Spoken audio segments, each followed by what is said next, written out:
আপনার উল্টা ওয়াজ শুরু করবে। সে জানে যে নামাজ পড়তেই হবে, কিন্তু আসলে সে পড়ে না। কথা বলেন ঠিক না? এই যে বিশ্বাস আছে অন্তরে নামাজ পড়া লাগে, সে হলো মুমিন, কিন্তু সে নামাজ পড়ে না, এখনো মুসলমান নয়। যখন সে নামাজকে বিশ্বাস করে নামাজ পড়তো, তখন সে মুসলমান হতো। অতএব বোঝা যায় যারা নামাজ পড়ে না কশ্চিন গেলেও তারা মুসলমান হতে পারে না। ঠিক না বল? যাকাত দিতে হয় বিশ্বাস করে, যাকাত দিতে হয় বিশ্বাস করে না, যাকাত এটা ফরজ বিধান, এটা বিশ্বাস করে, সে মুমিন। কিন্তু সে যাকাত ঠিক মতো দেয় না, সে আসলেই মুসলমান, পরিপূর্ণ মুসলমান আল্লাহ হতে বলছেন। ইয়া আইয়ুহাল্লাযীনা আমানু দুখুলু ফিস-সিলমি কাফা।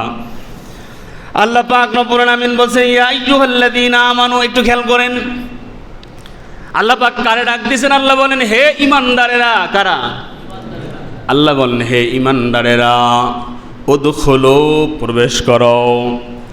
আল্লাহ ঈমানদারদেরকে ডাক দিয়ে বলতেছেন হে ঈমানদারেরা তোমরা প্রবেশ করো। বলে কোথায়? বলে ফিল ইসলাম, ফিস সিলমি। কেমনে? বলে কাফাতান, পরিপূর্ণভাবে। তার মানে আল্লাহ বলেন ইসলামের মধ্যে পরিপূর্ণভাবে যখন তুমি ঢুকবা, তখন তুমি পরিপূর্ণ মুসলমান হইবা। ঠিক না বলেন? আমরা যদি নিজেদেরকে মুসলমান দাবি করি যে আমি পরিপূর্ণ মুসলমান, হ্যাঁ আপনি নামাজ বিশ্বাস করেন, নামাজ পড়েন, আপনি নামাজের মুসলমান, যাকাত দেন না, যাকাতের মুসলমান হন নাই। মানে পরিপূর্ণ মুসলমান হতে গেলে আল্লাহর যে বিধানগুলো আছে, যেগুলো আল্লাহ করতে বলেছেন, ওগুলো করতে হবে। যখন করবেন তখন পরিপূর্ণ মুসলমান হবে। আল্লাহ পাক বলতেছেন গোলাম খবরদার, ওয়ালা তামুতুন্না, মৃত্যুবরণ করিও না, ইল্লা ওয়া আনতুম মুসলিমুন, যতক্ষণ পর্যন্ত মুসলমান না হবে। আমরা মরব তো? এমন কেউ আছেন নাকি যে না আমি আজরাইলে 1 কোটি টাকা ঘুষ দিয়ে আমি 2 বছর হায়াত বাড়াই নেব, সুযোগ আছে? সবাইকে চলে যেতে হবে, কেউ ওই পৃথিবীতে থাকতে পারবো না। আল্লাহ পাক কোরআনুল কারীমের মধ্যে কত সুন্দরভাবে আমাদেরকে জানিয়ে দিয়েছেন। আল্লাহ পাক বলেন অলিকুল্লি উম্মাতিন আজালুন ফাইদা জাআ আজালুহুম লা ইস্তাখিরুনা লা ইস্তাখিরুনা সাআতাও ওয়া লা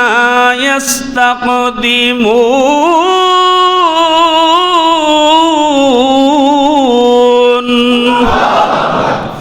আল্লাহ পাক রব্বুল আলামিন বলেন গোলাম, প্রত্যেকটা গোষ্ঠী, প্রত্যেকটা জাতি, প্রত্যেকটা ব্যক্তির একটা সময় আছে। কোন সময়? বলে নির্ধারিত সময়। গোলাম যখন ওই সময় চলে আসবে, 1 সেকেন্ড আগাবেও না, 1 সেকেন্ড পিছাবেও না। কে আসবে? আল্লাহ পাক অন্য জায়গায় বলেন কুল ইয়াতাওয়াফাকুম মালাকুল মাউতিল্লাযী উকিলা বিকুম সুম্মা ইলা রাব্বিকুম তুরজাউন।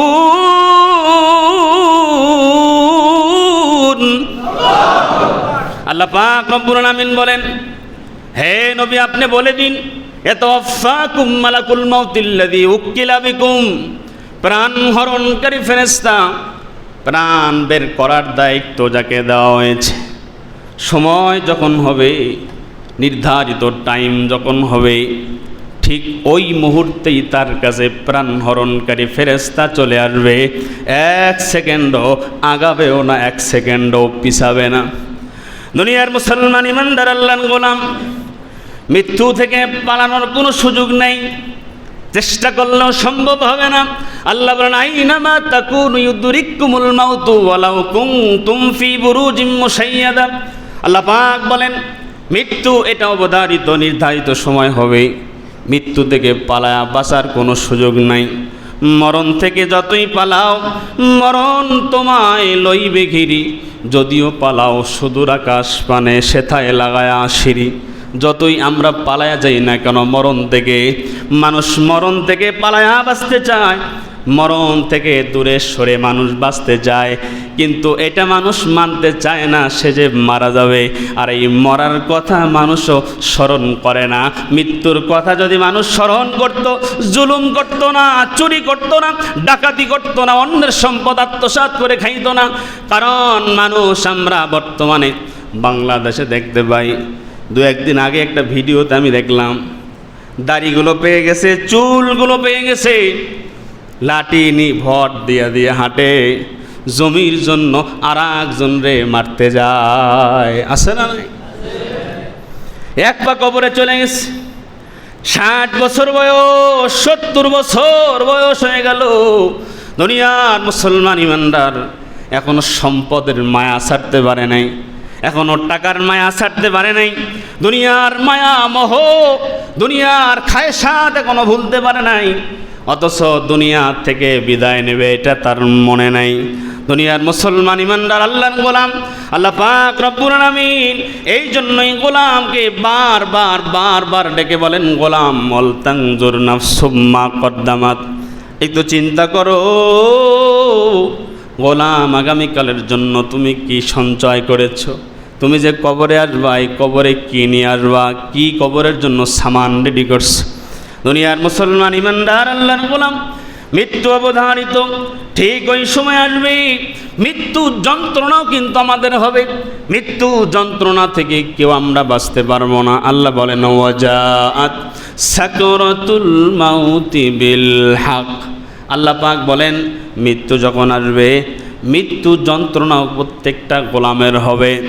দুনিয়ার মুসলমান ইমানদার আল্লাহর গোলাম হযরত ঈসা আলাইহিস সালাতু ওয়াস সালাম, ঈসা আলাইহিস সালাতু ওয়াস সালামের অনেকগুলো মুজিজা, তার মধ্যে কয়েকটা মুজিজা, তার একটা মুজিজা ছিল সে জন্ম অন্ধ মানুষ, জন্ম কুষ্ঠ রোগী যদি কেউ থাকতো, তার গায়ের মধ্যে দোয়া পড়ে ফু দিত, আমার আল্লাহ রোগীকে ভালো করে দিতেন। সুবহানাল্লাহ।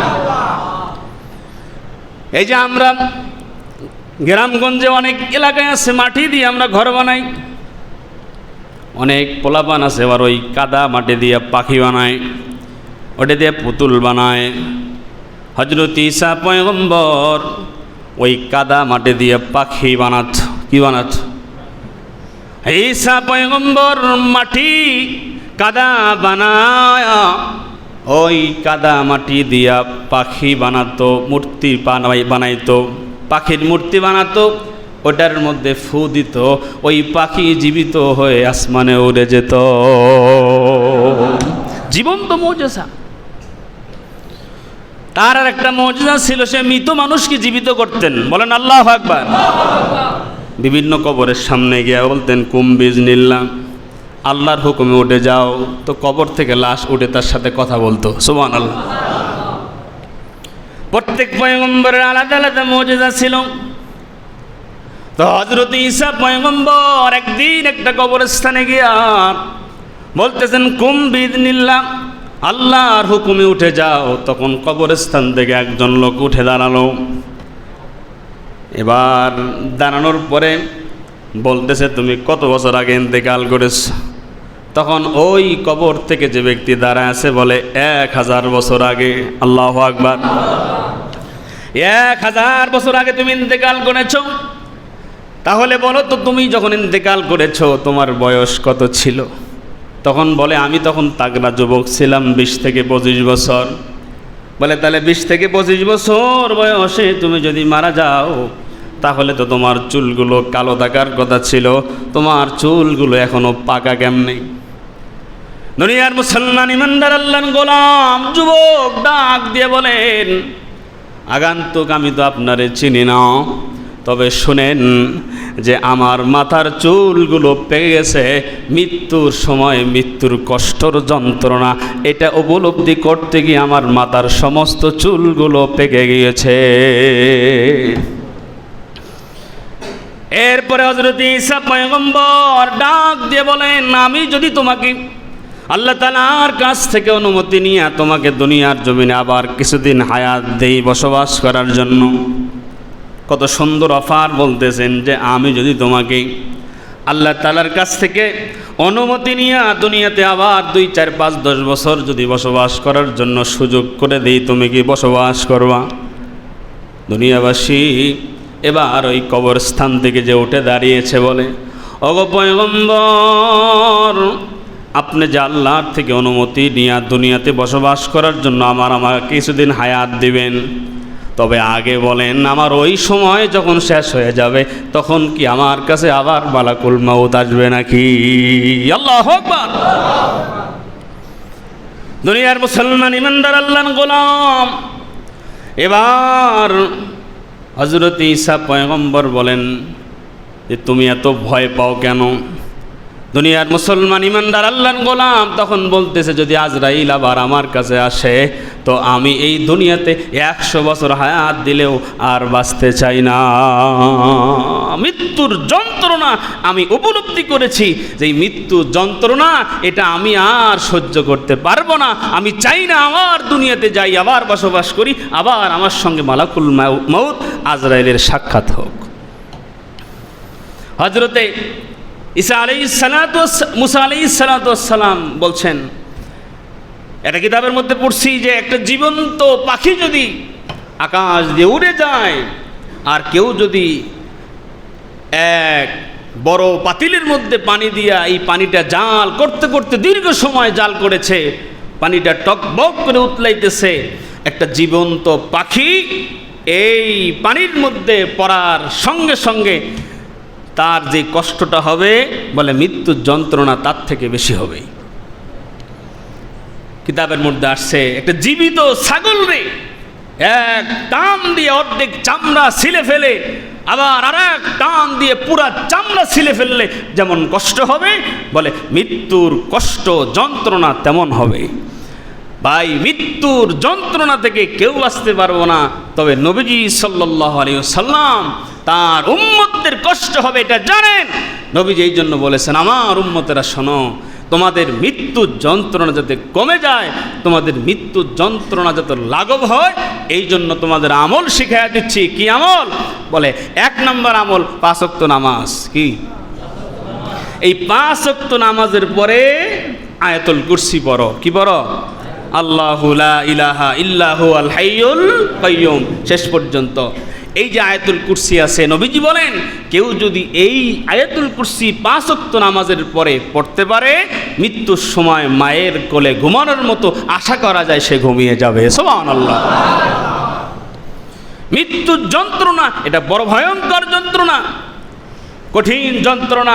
হযরত নবী করিম সাল্লাল্লাহু আলাইহি ওয়াসাল্লামের যখন সাকরাতের সময়, মৃত্যুর সময়, আয়েশা রাদিয়াল্লাহু তাআলা আনহা বর্ণনা করছেন যে নবীজি সাল্লাল্লাহু আলাইহি ওয়াসাল্লাম কালো চাদর দিয়ে তার শরীর ঢাকা ছিল। আয়েশা বলেন যে আমি হঠাৎ করে তাকায় দেখি নবীজি হাতগুলো একবার গুটাইতেছে, পাগুলো টান করতেছে, আবার উপরের দিকে একটু নিয়ে যাচ্ছে, সোজা করছে। তখন আমি একটু চাদরখানা সরায় দেখলাম নবীজি এমন করছে কেন? বলে আমি যখন চাদর সরালাম দেখলাম নবীজির প্রত্যেকটা পশমের গোড়া দিয়ে ঘাম ঝরতেছে। নবীজি সাল্লাল্লাহু আলাইহি ওয়াসাল্লামকে আয়েশা বলেন, পয়গম্বর কি ব্যাপার, আপনি এমন করতেছেন কেন? বলে আমার জান কবজ করার জন্য আজরাইল আমার বুকের মধ্যে হাত রেখেছে, সে হাত রেখেছে, আমার মনে হয় আমার বুকের উপরে উহুদ পাহাড়টা রেখে দিয়েছে। নবীজির কষ্ট হয়েছে, কিন্তু নবীজি বলেন উম্মত তোমাদের যাতে কষ্ট না হয় আমি নবী আমল শিখালাম, আমল করো, আশা করা যায় মৃত্যুর সময় তোমার মৃত্যুর যন্ত্রণাটা কমে যাবে। সুবহানাল্লাহ। দুনিয়ার মুসলমান আমরা সবাই মরব, কেউ বাঁচব না। বড় কথা হলো আমরা যে মরব, মরার পরে আমাদের অবস্থান কি হবে, আমাদের ওই পরকালে হাসরের ময়দানে আমাদের হালাত কি হবে, এটা আমাদের একটু চিন্তা করা দরকার, গবেষণা করা দরকার। দুনিয়ার এই চাকচিক্যময় দুনিয়ার খায়সাতের মধ্যে পড়ে, দুনিয়ার লোভে পড়ে, নারীর লোভে, ক্ষমতার লোভে, সম্পদের লোভে, বাড়িগাড়ির লোভে আজকে মানুষ কেন জানি দিন যত যাচ্ছে অমানুষ হয়ে যাচ্ছে। ঠিক কিনা বলে? নিজের আপন ভাইকে পিটাইতেছে কেন? জমি নিয়া। বলে কতটুকু? বলে ও 2 শতক বেশি নিছে। কয় শতক? 1 শতক 2 শতক জমি নিয়ে ভাই ভাই মারামারি, ভাইয়ের সাথে বোনের সম্পর্ক নাই। কেন? বলে যে 2 শতক জমি বোন পাবে, বোনকে দেবে না। আপনার বোনের হক আপনি দিবেন না। আপনি যে বোনের হক নষ্ট করে খাচ্ছেন, আপনি তো খাবার খাচ্ছেন না, জাহান্নামের আগুন খাচ্ছেন, ঠিক না বলেন? যখন ছোটবেলায় ছোট ছিলেও ভাই বোন 3 জন 4 জন বাবা বাজার থেকে কলা নিয়ে আসলে ভাগ করে খেত। ছোটবেলায় সবাই সমানভাবে ভাগ করে খাইতো। এখন বাবা মারা গেছে, বাবার জমিটা ভাগ করে দিবে বড় ভাই। যেগুলো হয় অধিকাংশ ক্ষেত্রে দেখবেন বড় ভাই আগেই বাটপারি করে বাপের কাছ থেকে কিছু জমি লেগে নেয়। সবাই না, 2-1 জন, সবার কথা বলছি না, অধিকাংশ ক্ষেত্রে এটা হয়। রাস্তার পাশে যেটা দেখবেন যে কিছু লোক আছে, বাবা যখন অসুস্থ হয় দেখবেন যে ওই সময় বাবার খুব তদারকি করে, বাবারে খালি খুব যত্ন করে যে কোনো রকমভাবে যদি টিপসই দিয়া যদি ওই 2-4টা জমি যেগুলো দাম বেশি ওগুলো যদি আগে ভাগে একটু লেহে নেওয়া যায় তাইলে তো কত ভালো, আছে না নাই? ভাই আপনার জায়গা 100 বিঘা থাকতে পারে, কিন্তু কবর 3.5 হাতের বেশি পাবেন না। কথা বলেন ঠিক না? ঠিক। এই জমি দিয়ে কি হবে? 200 কোটি ব্যাংকে রেখে গেলেন, কি হবে? কাফনের তো পকেট নাই যে 2-4 লাখ দিয়ে দেবে। যখন বলবে মান রব্বুকা ওয়া মা দীনুকা ওয়া মান নাবিয়ুকা, তা আমি তো গত 2-4 বছর আগে বয়ান করতাম যে কবরে যখন জিজ্ঞাসা করুন মান রব্বুকা ওয়া মা দীনুকা ওয়া মান নাবিয়ুকা, তখন বলবেন যে আনা আওয়ামী লীগ। কি বললে চিনবে না? এই 17 বছর তো চিনতো, কথা কয় না। 17 বছর তো সমাজে চিনতো, কিছু হইলেই বলে আমার চিনস না, আমি আওয়ামী লীগ। যদি কবরে বলেন যে আমি বিএমপি ছাত্র দল, আমি জামাত ইসলাম, আমি তাবলিগপন্থী, আমি চরমনাইপন্থী, আমি জাসদ বাসদ, আমি এইটা ওইটা, ফেরেশতা চিনবে? তাহলে এই কি এর পরিচয়? এই দুনিয়াতে হেড অন দেয় আমার চিনস, ক্ষমতায় যাই নাই এর আগেই দলের পরিচয় দিয়ে মানুষ পিডায়। কথা কয় না, আছে না? নাই, যে কোনো দলের হোক, দলের পরিচয় দিয়ে মানুষ পিটাইতেছেন কেন? দলের নেতা হইলে তো হাত 4টা হয় না, দলের নেতা হইলে তো হাত 5টা হয় না, পা 5টা হয় না, কলিজা 2টা হয় না, সব তো একই থাকে ভাই। মারা গেলে কবরে গিয়ে বললেন যে আমি অমুক দলের সভাপতি ছিলাম, অমুক দলের সেক্রেটারি ছিলাম। এক ফেরেশতা আর এক ফেরেশতার বলে কয় কি রে? কয় আমি তো বুঝি না। কয় ওরা বাইন্দে লোটকা আগে আধা ঘন্টা ভিড়া। কথা কয় না, ঠিক না ভাই? ঠিক বলেন। এই দুনিয়াতে যা কিছু আমরা করছি এগুলো মোহ, এগুলো খায়সাত, এগুলো কিছুই না, কিচ্ছু কাজে লাগবে না। চক্ষু বন্ধ হয়ে গেলে কিছুই কাজে লাগবে না। আপনি চেয়ারম্যান আজকে মারা যাবেন, কয়েক মাস পরেই নতুন চেয়ারম্যান আবার ইলেকশন করবে। আপনি এমপি মারা গেলে আর একজন ইলেকশন করবে। হাসিনা নাই, চলে গেছে, আর একজন এখন আবার ক্ষমতায় যাবে, সে মারা যাবে, আর একজন যাবে। পৃথিবী যতদিন আছে ততদিন চলবে, পৃথিবীর গতিতে চলবে। শুধু আপনি আমি যদি আপনার গতিতে, আমি আমার গতিতে না চলি, বিপদ আপনার আর আমার সামনে হবে, ঠিক না বলেন? এই জন্য আপনার আর আমার সামনের বিপদ যাতে না হয়, এই জন্য মরার পরে আমার কি হাল হবে, আমার কি নিয়ে আমি যাব, সেখানে গেলে আমি কিভাবে গেলে ভালো থাকতে পারবো, এই চিন্তা আমাকে এখন করতে হবে। এই দুনিয়ার কোনো কিছুই কাজে লাগবে না। বোনের হক নষ্ট করেছেন, এখনো সময় আছে, বোনকে ডাক দিয়া বোনের পাওনাটা দিয়ে দেন। ভাইকে ঠকাইছেন, ছোট ভাইকে ডাক দেন, কাছে ডাক দিয়ে বলেন ভাই এদিকে, আমি এতদিন নিছিলাম বুঝি নেই নে তো। আরে ভাই, ছোট ভাইকে যদি আপনি ডাক দিয়ে কাছে নিয়ে বুকে টাইনা নিয়ে যদি মাথায় হাত ধরে বলেন যে আমি একটু বেশি নিচে ধরে দিই, এই 2টা তোরে দিলাম, এই 2টা নিয়ে খা, এরপরও ছোট ভাই খুশি থাকবে, ঠিক না বলেন? আপোষ ভালোবাসার খাতিরে যদি একটু বেশি নেন, সমস্যা নাই। চুরি করে, টিপসই নিয়া, না জানায়া, গোপনে, এই যে এইগুলো আমরা করছি। আবার কিছু আছে যে এই সমাজের, পারিবারিক সমাজের মধ্যে দ্বন্দ্ব লাগলে আবার এই বিচার করার জন্য কিছু মুরব্বী আছে না, মানে বড় চাচা, বড় আব্বা, বড় চাচা যারা বিচার করে, এগুলো অধিকাংশ বাটপার হয়। কারণ ওর কাছে আগেই গিয়ে ওই যে বড় যেটা বা যেটা একটু ক্ষমতা বেশি, ওটা যা চাচা রাত্রিবেলা 10,000 দিয়ে চাচা কি কথা বল না, ঠিক না ঠিক বলেন? আর এই যে টাকা নিয়া এই যে বাটপারি কইরা যারা দুর্নীতি কইরা যারা এই যে 2 নাম্বারি বিচার করে, এগুলো মরার সাথে সাথে জাহান্নামে যাবে। এগুলো আরো বড় বদমাইশ। সমাজের মধ্যে নেতৃত্বের জায়গা নিছে, কিন্তু নেতৃত্বের ন বুঝে না। কথা বলেন ঠিক না ঠিক? এই জন্যই তো রাসূল বলছেন, অযোগ্য চেয়ারে যখন যোগ্য জায়গায় যখন অযোগ্য লোক বসবে, ওটা কিয়ামতের আলামত। নেতা হয়েছে কে বলে যে সাইন করতে পারে না, ও সাইন করতে গেছে কয় আমি টিপসই দেব, ও টিপসই দেবে। এরকম নেতাও আছে আমাদের দেশে। ওই এক মহিলা আমি দেখতাম সংসদে ওই বক্তৃতা দিত, ও কথাও কইতে পারতো না, দেখে দেখে পড়ে তাও পারে না বাংলা। সে হয় এমপি হয়ে সংসদে গেছে, এটা আমাদের জন্য লজ্জা। কথা বলেন ঠিক না ঠিক? যোগ্য জায়গায় যখন অযোগ্য লোক বসবে, যোগ্য মানুষের মূল্যায়ন থাকবে না। শিক্ষিত লোকের জায়গায় যখন অশিক্ষিত লোক যখন বসবে, শিক্ষিত লোকের মূল্যায়ন সমাজে থাকবে না। ঠিক না বলেন? তো অযোগ্য লোক যখন যোগ্য জায়গা দখল করবে, তখন দিন যত যাবে কিয়ামত তত নিকটে চলে আসবে। ঠিক না ঠিক বলেন? তো ভাই যাই হোক, মূল কথা হলো আমরা সবাই পৃথিবীর থেকে চলে যাব। আমার আপনার চিন্তা যেন হয় মরার পরে আমি কি আল্লাহ তাআলার সামনে হাজির করব। আমি তো মাঝে মধ্যে বয়ানে বলি যে আল্লাহ পাক যদি হাসরের ময়দানে বলে, এই গোলাম এদিকে আয়, 50 বছর হায়াত দিছিলাম, একটা আমল দেখা, যে আমলটা দেখাইলে তোর আমি জান্নাত দেব। কয়টা? একটা আমল দেখা। এখন আপনি একটু বুকে হাত দেন বা বাসায় গিয়ে একটু চিন্তা করেন যে আমি আল্লাহ যদি আমাকে একটা অফার দিয়ে দিছে। আমি একদিন বলছিলাম যে ছাত্রকে কয়েকটা প্রশ্ন করতে পারে নাই, তখন বলছে যে তো পাস তো করাই দেওয়া লাগবে, তো ঠিক আছে তুই যা পারিস তাই কর। তো কাছে আমি আউযুবিল্লাহ পারি, কাছে তো ওইটাই কর। হয় কি না বলেন?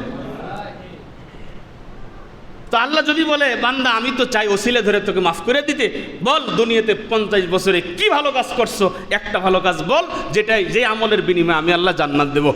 আমি বুকে হাত দিয়ে চিন্তা করি আর বাইর করি যে আমি কোন আমলটা করছি যে আমলটা দেখাবো। যদি বলেন নামাজ পড়ছি, আল্লাহ বলো তো সূরা বম মারলেও ঠিক নাই। কথা কয় না? সূরা ফাতিহা তো বলতে পারি না, আল্লাহু আকবারই হয় না, ওযুই হয় না, আল্লাহু আকবার তো পড়ে। আল্লাহ বলে তোর নামাজ একটাও কবুল হয় নাই, কি হবে? বলে আল্লাহ আমি তো গরিব দুঃখীদের দান করছি।